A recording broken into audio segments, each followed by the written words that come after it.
Vamos ahora al tema de la justicia, porque lo tenemos ahí a mi querido amigo Ricardo Ramírez Calvo, con quien, aparte de ser un destacado constitucionalista, hicimos una tarea en su momento, junto a otros amigos como Héctor Huisi, Juan Curuchet, Laura Elif y muchos otros, una tarea ímproba en la caja de abogados, la malhadada caja de abogados Casaba de la ciudad de Buenos Aires, que era expoliatoria, y que logramos devolverle, esto hay que decirlo porque es la primera vez en la historia previsional y creo que es una de las cosas recién cuando hablábamos, uno de los temas más importantes por el cual me he sentido satisfecho, devolvimos 80 millones de pesos a 23.000 abogados. Y Ramírez Calvo era el que llevaba las cuentas, entonces imagínense que era alguien era un Rottweiler, un Doberman con eso. Y bueno, y eso fue uno de los factotum. O sea que aparte de que la gente lo conozca como constitucionalista, es bueno saber que es un administrador, alguien aparte muy firme en sus convicciones, tan firme que seguro que cuando me escuchó esto de la teta del Estado debe haberse puesto verde, porque en una oportunidad hemos tenido un problema con un amigo nuestro que hizo una lista en la cual puso arriba de la boleta, en lugar de O, puso OS, AS y XS. Y yo digo, bueno, XS o es abogados, abogadas, abogades, ¿qué miércoles significa esto? Bueno, él se enojó como me he enojado yo. Pero hoy lo vamos a entrevistar por un tema que nos preocupa a todos, que fue este avance, que por suerte hemos conseguido frenar y ya ahora se torna un tanto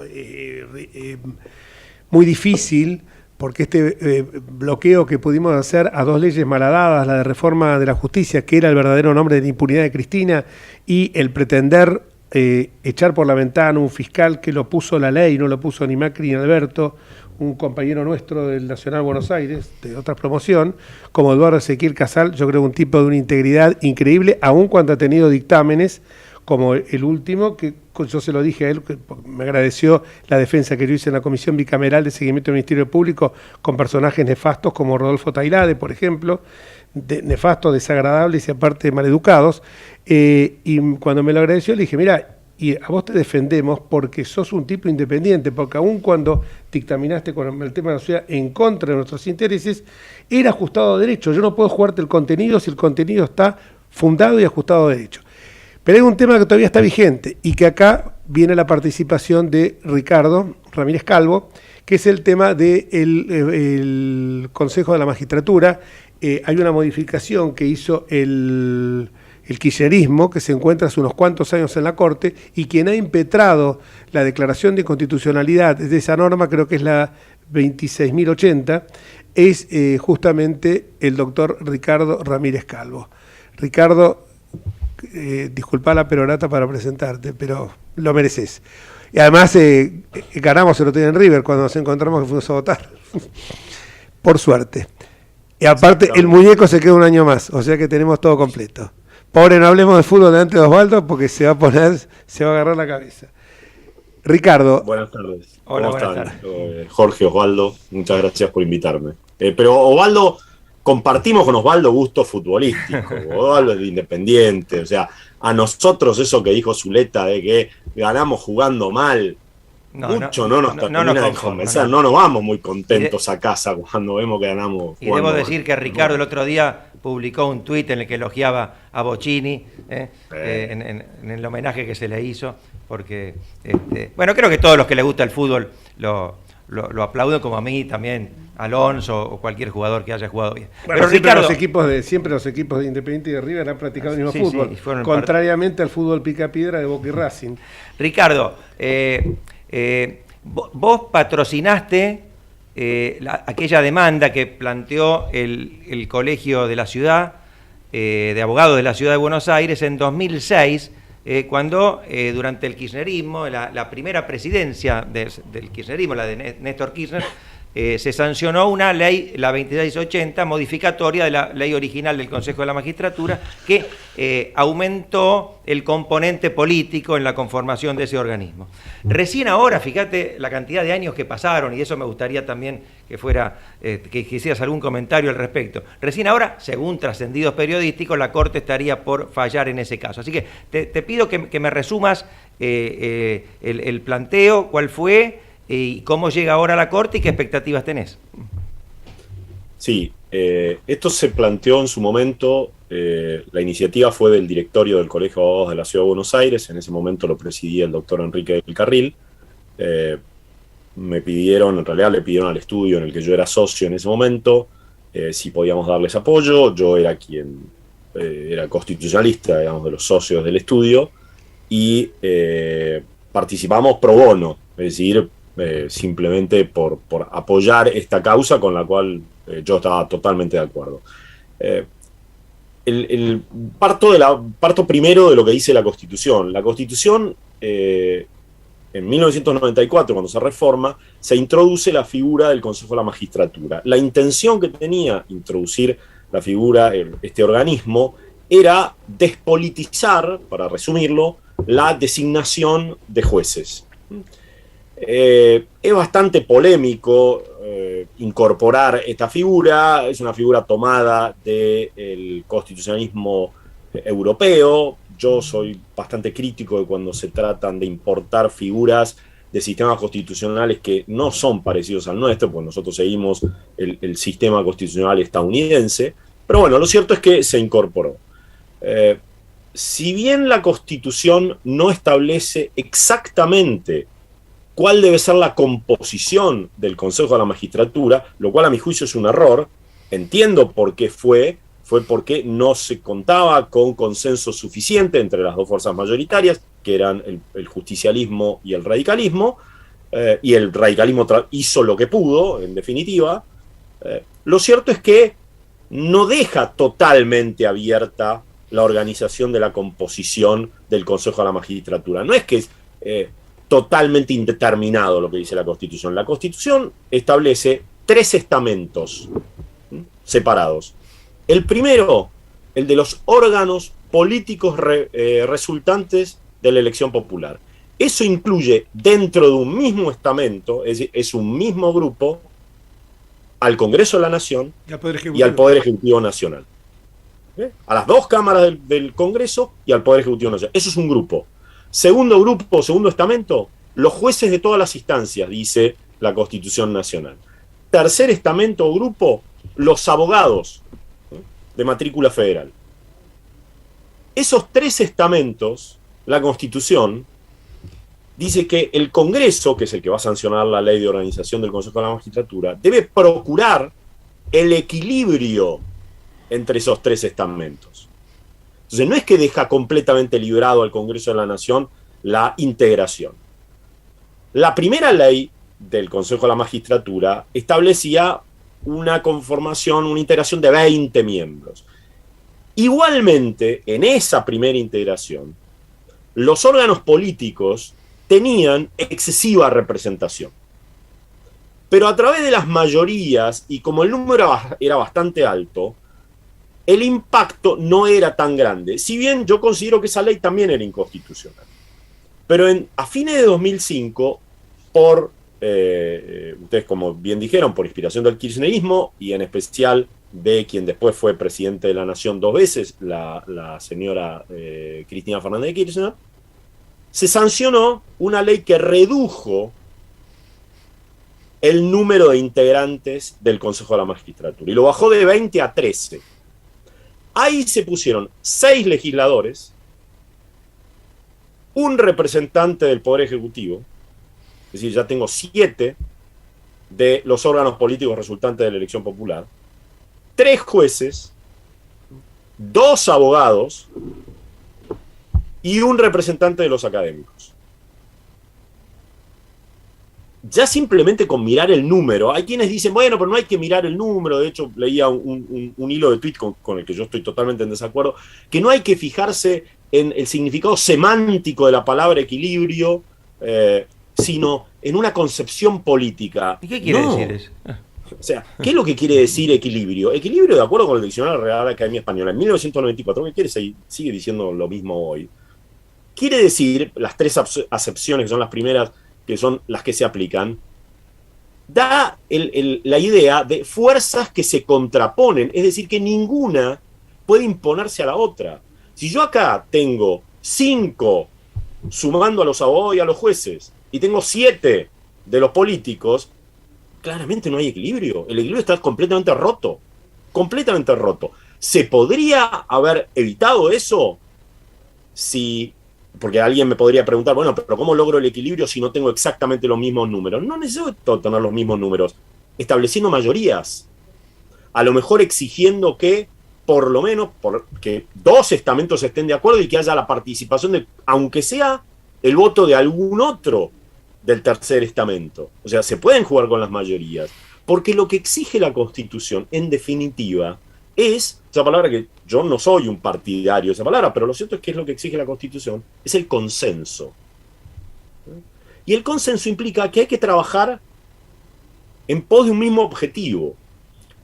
Permítanme extenderme un poquito más en un concepto, que es, no hay que confundirse, y esto se confunde muchas veces, y lamentablemente Casal, cuando emite el dictamen de la Procuración General en el juicio este que ahora está en la Corte, para mí comete ese error, y es confundir a los estamentos con oposición y oficialismo. La Constitución no habla de oposición y oficialismo, y cuando quiere hablar de oposición y oficialismo lo hace. Expresamente. Por ejemplo, la Auditoría General de la Nación. Expresamente. Claro.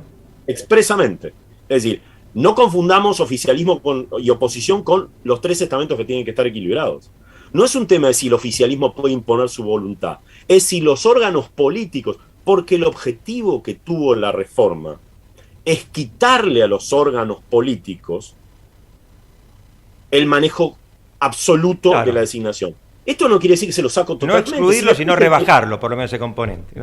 Exactamente, claro. Porque después, ¿quién es el que elige de la terna que propone el Consejo de la Magistratura? El presidente de la Nación. ¿Y qué necesita? El acuerdo del Senado. Entonces, el componente político sigue estando. No es que lo hemos eliminado. Pero acá, los políticos, por lo menos los de uno de los partidos, quieren tener todo, o sea, las 2 puntas, la llave para todo. Bueno, eso es inconstitucional. Eso fue lo que se planteó en su momento. Dos reflexiones quería hacer. No, porque tenemos 1 hora, así que podemos hablar todo este tema todo el tiempo, porque aparte es interesante, y después vamos a bajar un poquito el llano para explicar a la gente cuáles son las misiones y funciones del Consejo de la Magistratura, porque a veces nos pasó con el Ministerio Público Fiscal también, no se entiende, no porque la gente sea ignorante, sino porque es muy técnico. Cuando vos hablas de equilibrada representación, equilibrada proporción, enseguida me vino lo que hicimos nosotros como constituyente de la Ciudad de Buenos Aires, que ahí tuvo intervención mi amigo que está a la izquierda, Osvaldo, que es para evitar estas interpretaciones del 114, ¿no?, de la Constitución. Sí. Ahí creo, fijamos un número exacto, o sea, 9 miembros, 3 representantes 3 y 3 de la matrícula de abogados, por mayoría y minoría, expresamente, los que está diciendo Ricardo ahora, que no lo establece la Constitución Federal, 3 del representante de la legislatura, que no tienen que ser legisladores, esto es otro dato, y 3 representantes del Poder Judicial. Me parece que ahí eliminamos toda posibilidad de... ya está plasmado en una Constitución que afortunadamente, y toquemos madera, ya lleva 25 de 96, 25 años de vigencia y no fue reformada, pese a que hubo algunos intentos de hacerlo. Pero a lo que voy yo es lo siguiente. Cuando vos hablas del tema de las mayorías y minorías, necesariamente surge algo, que es el concepto de bloque parlamentario que tenía la 26.080, que difiere del que tenía la ley cuestionada, ¿no? Eso necesariamente llevó con esa interpretación que se hace caprichosa, que en lugar de estar hablando de bloques parlamentarios con representatividad, estemos hablando de mayoría, primer minoría y segunda minoría. Ese lenguaje tan alambicado es el que justamente hace de que alguna fuerza política se quiera llevar todo, arrasar con todo. Creo que esto también sería saludable volver a la vieja norma, ¿no? Sí, yo estoy de acuerdo. En realidad, volver a la vieja norma es un paso adelante enorme. Por supuesto que la vieja norma es perfectible, para mí no es estrictamente constitucional, pero bueno, también dicen que lo mejor es enemigo de lo bueno. Yo con la vieja norma me doy más que por satisfecho en la República Argentina. Ricardo, perdón. Porque acá se plantea un tema, si se declara la inconstitucionalidad, ¿qué va a pasar? El fallo que está recurrido, el fallo de Cámara, dice que se retorna al declararse la inconstitucionalidad de la posterior, se retorna a la norma anterior. Sí, declara la inconstitucionalidad. Por supuesto que, y esto es bueno aclararlo porque en Twitter hubo algunas, vos Osvaldo tuviste, contestamos eso. Sí. Esto no quiere decir que queda anulado todo lo que hizo el Consejo de la Magistratura hasta ahora, y entonces todos los jueces que han sido designados hasta ahora caen todos. No, todo lo que se hizo bajo esta ley mientras no se declaró la inconstitucionalidad, por supuesto que es válida como cualquier otra ley, es decir, las situaciones jurídicas que ya están consolidadas, listo. Ahora, volveríamos a la vieja ley. Hay algunos que dicen, bueno, pero es muy complicado. Esas para mí son expresiones de alguien que quiere entorpecer o empiojar, si quieren, esto de la declaración de inconstitucionalidad, porque en realidad pasa todo el tiempo, pasa cada vez que se declara inconstitucional una norma. Siempre nos agarran en la pausa hablando, Osvaldo conmigo. Seguimos con nuestro invitado de hoy, Ricardo Ramírez Calvo, destacadísimo constitucionalista de la Universidad de San Andrés, colega tuyo de la universidad. Lo que me prestigia a mí. Y lo que prestigia la universidad, ambos. Habíamos quedado en la pausa, seguimos hablando, entonces estábamos hablando por qué era inconstitucional la 24937, ya lo habías aclarado vos antes, y ahora te quería hacer una pregunta, porque a veces la gente escucha y dicen, ¿de qué estarán hablando estos tipos? Consejo de la Magistratura, extrapolado del derecho constitucional europeo, un injerto en una constitución que reconoce la alberdiana, que reconoce su origen en la Constitución americana. Me recuerdo que cuando yo tenía un entusiasmo muy grande en el 94, el 96 con el Consejo de la Magistratura, incluso llegué a estudiar de un libro de Javier Pérez Royo, un constitucionalista español, que me quedó siempre la frase grabada de que no tenía que ser ni el autogobierno de los jueces ni tampoco tenía que tener una intromisión absolutamente injustificada o desproporcionada del Poder Ejecutivo y del Poder Político. Pero Espota me decía, va a ser un fracaso. Y yo la verdad que discutía con él en esto, porque me decía, es un injerto que estamos haciendo. Y yo discutía, y vos sabés una cosa, se lo digo a los dos, Ricardo y Osvaldo, yo no sé hasta qué punto esto ha funcionado, si no, ya es tarde, no se puede volver atrás, porque en España, en Francia, funciona, también con dificultades. Si la intromisión del poder político va a seguir existiendo, ¿no es mejor tenerlo blanqueado ya con el hecho de que sea el Senado directamente? Bueno, perdón, pero antes no es que había una intromisión, estamos discutiendo el grado de intromisión. Antes era puramente político. Era puramente político, exactamente. Pero no sé si eso se ha mejorado o no. Es una duda que siempre sigo teniendo. Pero la pregunta mía es, para contarle a la gente bien, ¿cuáles son las misiones y funciones del Consejo de la Magistratura y de su primo hermano, el jury de enjuiciamiento, ¿no? Sí, lo del fracaso, yo el año pasado publiqué un artículo cuyo título precisamente es El fracaso del Consejo de la Magistratura, porque el Consejo de la Magistratura ha fracasado. Lo que tenemos que hacer es hacerlo funcionar. Está en la Constitución, y por más que a mí puedan no gustarme algunas cosas que diga la Constitución, están, y hay que aplicarlas. ¿Cuáles son las funciones principales del Consejo de la Magistratura? La primera es la de seleccionar candidatos a jueces federales, obviamente. Esos candidatos se proponen ternas después al Poder Ejecutivo. El Poder Ejecutivo elige a alguien de esa terna y envía el pliego al Senado. Y el Senado es, con la mayoría absoluta, es el que lo puede proponer. Los jueces que puede nominar el Consejo de la Magistratura son los jueces que se llaman inferiores. ¿Qué quiere decir los jueces inferiores? Los que están por debajo de la Corte Suprema de Justicia de la Nación.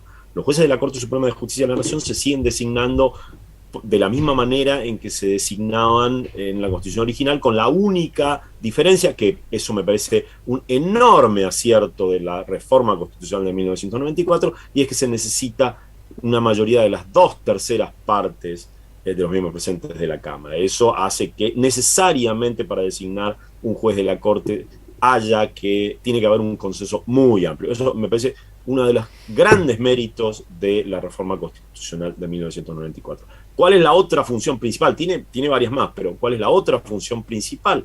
La de ejercer la acusación contra los jueces para ser removidos. El Consejo de la Magistratura es el que realiza la acusación, y después el jury de enjuiciamiento, jurado de enjuiciamiento, como lo llama la Constitución, es el que destituye, es el que hace el juicio para ver si lo destituye o no destituye. Por supuesto que tener la llave del Consejo de la Magistratura me permite a mí, si yo soy el que tiene la llave, ver qué carpeta piso y qué carpeta no piso, y a quién blindo y a quién no blindo. Y frente a lo que le puede parecer a la gente que, bueno, pero esto es medio alejado, esto es solamente para tal.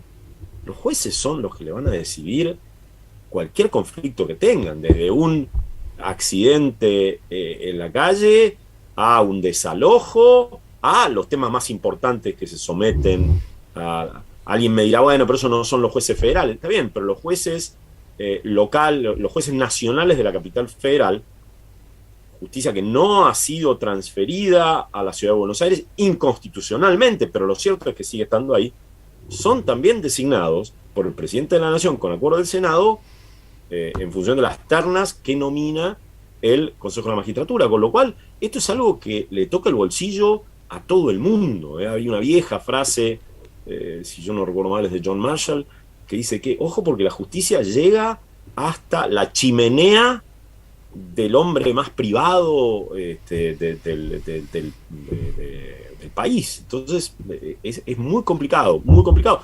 Y hemos visto en todos estos años la degradación que ha tenido nuestro Poder Judicial. Enorme degradación que ha tenido nuestro Poder Judicial. Por supuesto que hay grandes excepciones, hay fueros que funcionan relativamente bien, otros que funcionan muy mal, pero todo eso que ven en los diarios cuando dicen, no, porque los jueces... Bueno, yo el otro día decía, la batalla por la independencia judicial empieza en el Consejo de la Magistratura. Después no nos sorprendamos con que tengamos jueces venales si no peleamos por la organización del Consejo de la Magistratura. Y esto creo que los partidos de la oposición tienen que ser muy responsables, porque ahora el Poder Ejecutivo ha enviado un proyecto de ley nuevo para reformar la integración del Consejo de la Magistratura. De eso te quería preguntar, pero antes recordemos que hubo una tercera ley del Consejo de la Magistratura por el 2012 o 2013, creo que 2012, en el marco de ese paquete de leyes llamadas pomposa e hipócritamente de democratización de la justicia, que establecía que los miembros del Consejo de la Magistratura iban a ser elegidos en elecciones populares, como si fueran diputados. Esa ley fue declarada inconstitucional en sus aspectos sustanciales en un fallo de la Corte dictado rápidamente a través del per saltum, que lo había incorporado al Congreso, el Congreso kirchnerista, digamos, con el propósito de que la Corte tratara la ley de medios, y a través de este mecanismo la Corte rápidamente lo declaró inconstitucional. Pero vuelvo a la pregunta inicial. Ha trascendido un anteproyecto por ahora del Ejecutivo que, teniendo noticia de que se declararía la inconstitucionalidad de la actual ley, trata de que el Congreso sancione otra. ¿Qué te parece ese proyecto? Sí, primero, quiero pensar que la Corte no se va a dejar correr porque el Poder Ejecutivo presente un proyecto de ley. Si quiere presentar un proyecto de ley, que lo presente. Pero la ley es inconstitucional, con lo cual la Corte no debería sentarse a esperar. Por supuesto que alguien podría decir, bueno, pero usted tiene interés porque fue el que presentó la demanda. Yo no en este momento no soy el que hace, el que lleva adelante el juicio. El juicio lo llevan adelante otros abogados, con lo cual yo no tengo ningún interés personal en el juicio. Tengo sí un interés institucional, si lo quieren llamar así, porque me interesa que la Constitución se cumpla. Y como argentino, ¿no? Sí, porque yo veo que uno de los grandes problemas que tenemos es que nuestro Poder Judicial no es verdaderamente independiente. Entonces, no le pone límites al Poder Ejecutivo cuando le tiene que poner los límites que le debería poner. todos los días, porque la Constitución, esto es una frase que yo tomo de los Estados Unidos, es la ley que limita a quienes nos gobiernan. No nos limita a nosotros, limita a quienes nos gobiernan. Entonces, eso nosotros no lo tenemos muy entendido. Y la función principal del Poder Judicial es limitar al poder, no limitarnos a nosotros, a los ciudadanos, es limitar al poder. Volviendo a la pregunta específica de Osvaldo, el proyecto de ley que han enviado es gatopardismo puro. ¿Qué es gatopardismo? Ustedes lo entienden, pero para cualquier oyente que no sepa, esto viene de una novela de Lampedusa, que se interpreta como que es cambiar todo para que nada cambie. Esto es lo que hace el proyecto de ley. Cambio para que nada cambie, es cosmética. Aumenta el número de miembros del Consejo de la Magistratura a 17. Pero de esos 17 yo tengo 6 que son legisladores, un representante del Poder Ejecutivo. Ahí alguien me diría, bueno, no, pero entonces no tienen la mayoría. No la tienen la mayoría. 4 jueces, 4 abogados, ya tenemos un problema, porque acá tenemos una desproporción grande, porque tenemos representan casi la mitad, los otros 2 estamentos por separado, pero además hay 2 académicos, que la Constitución también prevé que se designen representantes del ámbito académico. Es decir, que y se establece una mayoría para aprobar de 9. Es decir, que los órganos políticos más los académicos podrían imponer su voluntad a los otros 2 estamentos. Eso ya demuestra que no hay equilibrio que exige la Constitución. Y por favor, que nadie me venga a hablar de oficialismo y oposición, como dije antes. Esto hay un estamento que sin el concurso de ninguno de los otros 2, que están mencionados específicamente en la Constitución, que deben tener equilibrio, puede imponer su voluntad con la ayuda de 2 académicos.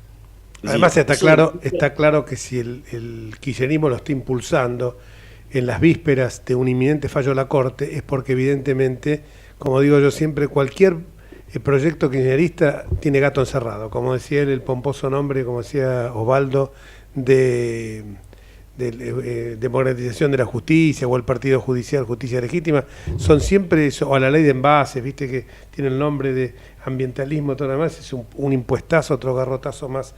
Yo soy un poco más crítico, Jorge, si me permitís que te interrumpa.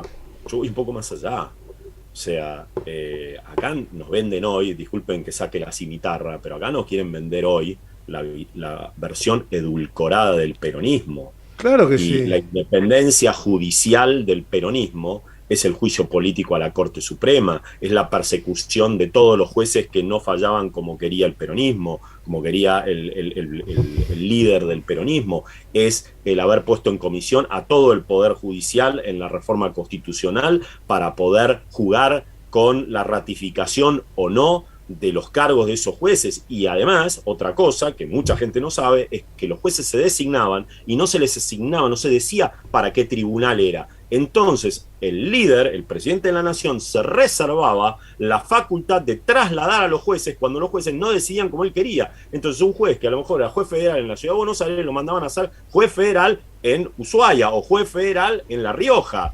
Maldita la gracia que le causaba a ese señor que comía de eso, que era su trabajo. Entonces, o sea, todos sabemos, o sea, el que quiere ocultar esto es o lo hace adrede o es ciego.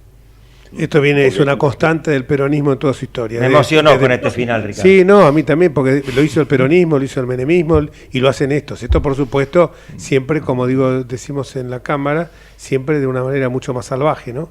Pero claramente el presidente, vos lo dijiste recién, el presidente Menem aumentó el número de jueces de la Corte, también hizo unas cuantas cosas más, pero el tema fue para tener una Corte adicta. Claro, seguro. Es decir, no nos olvidemos de eso. Siempre han querido tener, les molesta, todos los gobiernos les molesta un poquito, pero al peronismo claramente le molesta, no tolera que haya otro centro de poder que lo pueda llegar a controlar o limitar. Ya salió el senador Parrilli a decir que debería haber un control popular de las decisiones de los jueces. Ahora eso también lo quiere aplicar para el sobreseimiento de la doctora Fernández de Kirchner, también que vamos a ir a votar los fallos judiciales. Y en cualquier momento, Ricardo, esto daba para mucho más. Lo tenemos a un amigo mío que le cortamos ya varias veces, que es Waldo Wolf, pero da para muchísimo más y te convocamos porque la verdad que fue un gusto. Te vamos a tener como columnista, me parece, por Zoom, porque la verdad que ha sido un gusto escucharte. Un abrazo. Les agradezco a ustedes y le pido disculpas. No, al contrario. Sí. Muchas gracias, Ricardo. Gracias a vos, Ricardo. Gracias, Fuiste muy claro, fuiste muy claro. Gracias.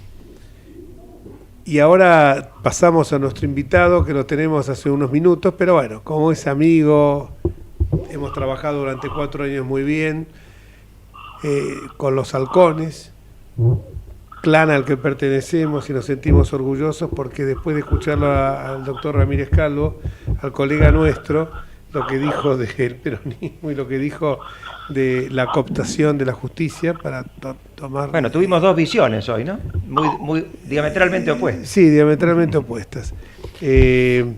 Waldo, querido, buenas tardes. Jorge, ¿cómo te va? Un gusto hablar contigo, ¿no? Estaba escuchando atentamente e instruyéndome en temas jurídicos. Yo no soy abogado, tengo otra formación académica, pero siempre estoy inmiscuido en estos temas, así que bien, valió la pena esperar y desasnarme en algunas cosas. Primer pregunta que te hago, ¿cómo viviste ayer la jura? Vos sos de los viejos que seguís, que continúas tu mandato hasta el 23 y seguramente o estarás en otros lugares, posiciones ejecutivas, o continuarás luego en la Cámara. ¿Cómo viviste ayer la jura? Con algunos papelones que hubo. Resaltando de antemano, te digo, la figura de nuestro querido amigo Fernando Iglesias, que si bien estaba fuera del juramento, puso las cosas en su lugar, ¿no? Sí, lo viví con ese contraste, ¿no? Porque sin duda es un hecho institucional trascendente el que se reconfigure el formato y las fuerzas en la Cámara y ver a los nuevos que vienen con sus familias y llenos de inquietudes y de energía, y uno se acuerda y ya cuando estás hace 6 años sos un veterano y les explicás y entran y no saben dónde está la banca y el botón y demás, así que esa parte anecdótica y un poco folclórica. Y por otro lado, la tristeza y la bronca de ver cómo se denotan las instituciones, ¿no? De que cada uno jura por lo que quiere. Yo tengo una posición muy personal, respetando a todos, que deberíamos todos jurar por la Constitución Nacional, porque el ámbito de las creencias, que las tengo, es un ámbito privado y a nosotros nos eligen para jurar la Constitución, para cumplir la Constitución Nacional, ¿no?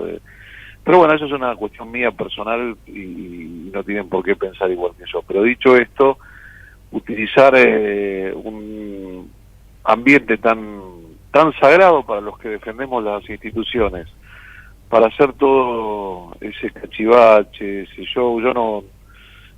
al igual que la gran mayoría de los que pertenecemos a nuestros espacios más democráticos, republicanos e institucionales, no creemos en los personalismos, ¿no? No es casualidad que ninguno de nosotros jure por personas, y vos escuchás que juran por personas de carne y hueso a las que idolatran e idealizan, y bueno, es un poco el simbolismo de esta grieta, así que lo viví con ese contraste, ¿no? Comparto plenamente lo que vos decís, porque a mí me pasó también lo mismo, sobre todo cuando incluso juran por personas a las que consideran próceres y seguramente la historia no las va a tratar muy bien, como es el caso de Néstor y de Cristina, ¿no? Pero yendo al otro tema, al tema de la solidez del espacio nuestro de Juntos por el Cambio, que creo que en esta instancia el PRO ha dado una imagen excelente ante la sociedad de una fortaleza, como digo siempre, de la unidad en la diversidad. ¿Cómo vivimos estos mini bloques que aparecen, que terminan siendo estrellas fugaces? Porque evidentemente los sostenes más duros de la coalición Juntos por el Cambio son el radicalismo y el PRO. También, por supuesto, sin descuidar al peronismo republicano y a la coalición. Pero los más fuertes, digamos, son estos dos. ¿Cómo viviste vos esto? ¿Cómo vivís? ¿Cómo vivimos esta suerte de división o digamos, esta votación extraña que hubo en el radicalismo y estos bloques, mini bloques que pululan dentro de Juntos por el Cambio, pero fuera del esquema del PRO? Bueno, ahí tenés dos niveles. Tenés algunos que no le mintieron a la ciudadanía, o sea,